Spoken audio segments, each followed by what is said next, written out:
First, take a look at a chart. This is a weekly chart of the S&P 500 from late 2014 through the very beginning of 2018. Now, the Obama administration actually tried to sanction a Chinese telco company in 2016 called ZTE, briefly prohibiting American companies from selling goods or service to them without a license. But they quickly backed down. In response, the stock market kept chugging along. But once Trump came in, we started an investigation of China's unfair trade practices for technology and intellectual property rights. Then he orders an investigation of Chinese dumping of steel and aluminum. Basically, they subsidize the stuff, and then their producers undercut us on price, crushing our own manufacturers. This has just been a constant pattern. By October 2017, the U.S. International Trade Commission was recommending safeguards to protect solar panels from Chinese dumping. Jim Cramer discusses the market's initial excitement after Trump's election, followed by concerns over his tariff policies. While past tariff threats caused volatility, the markets often recovered, especially when the Federal Reserve eased monetary policy.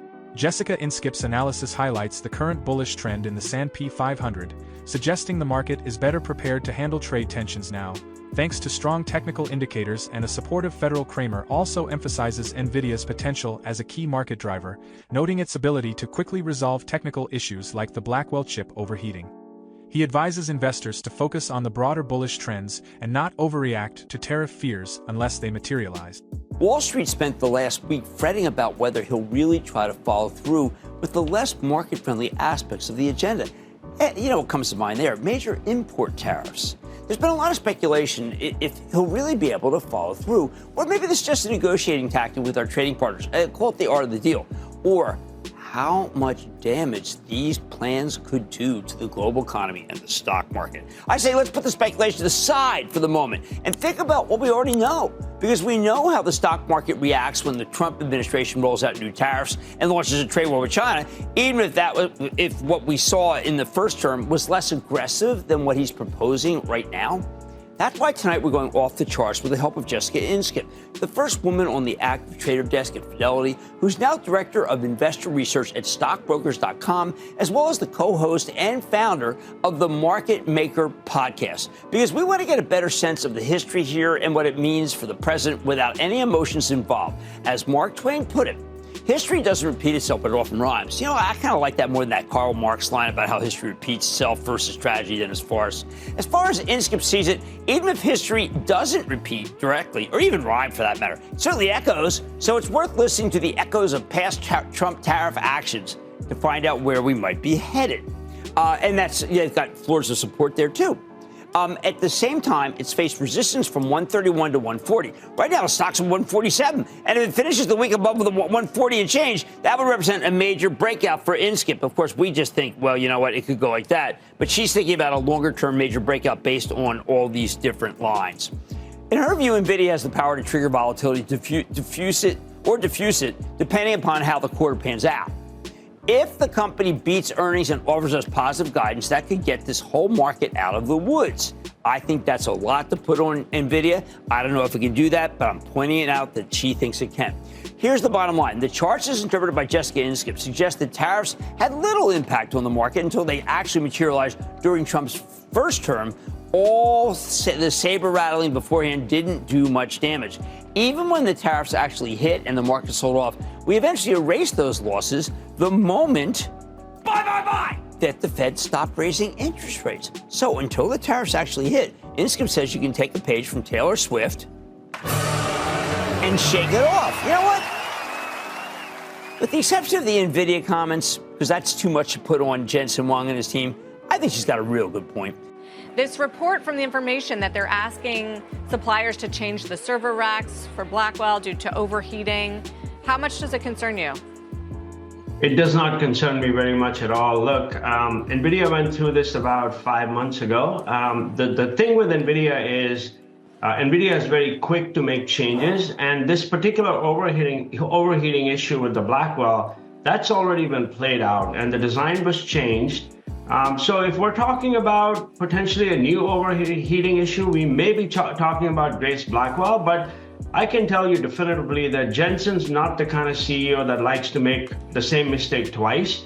So I don't see this problem happening. Or if it is, it's probably not a meaningful issue because Jensen was able to come back, or NVIDIA was able to come back from the previous issue in less than 2 months.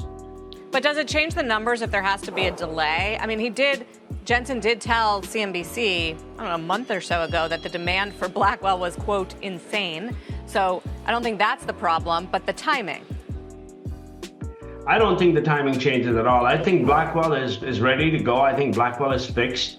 And we maintain our tagline, you have to own NVIDIA into the Blackwell ramp. I mean, that's going to be the rosiest period of owning Blackwell is when Blackwell is ramping. So I maintain that we've had this overheating issue, particularly with Blackwell, and I think it's been addressed. I think we're expecting like tiny bit of volume to come through in the October quarter, and then substantial volume to come through in the January quarter. And that's the way we see it with NVIDIA. So you can see this is a period of halcyon. We pull back from the ZTE, but then we go right forward.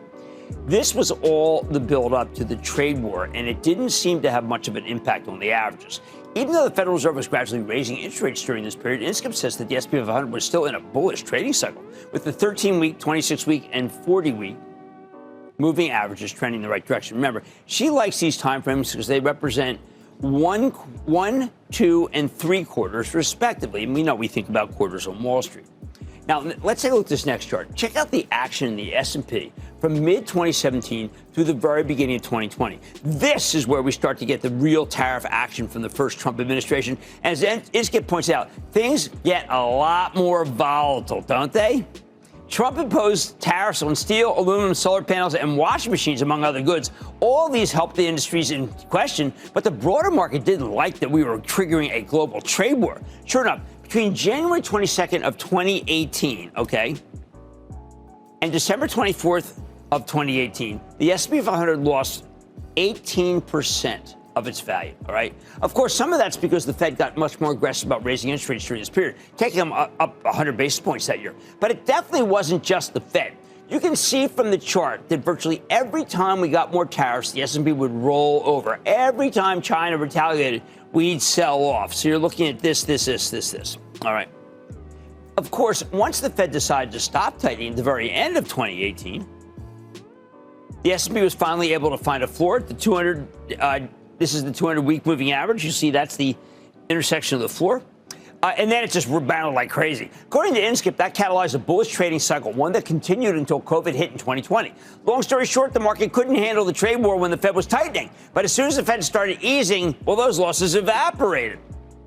What does this mean for the present? Let's take a look at a weekly chart of the S&P going back to October of 2023, unlike 2017 and 2018. The Fed is now our friend, creating a much more benign environment for the bulls, okay?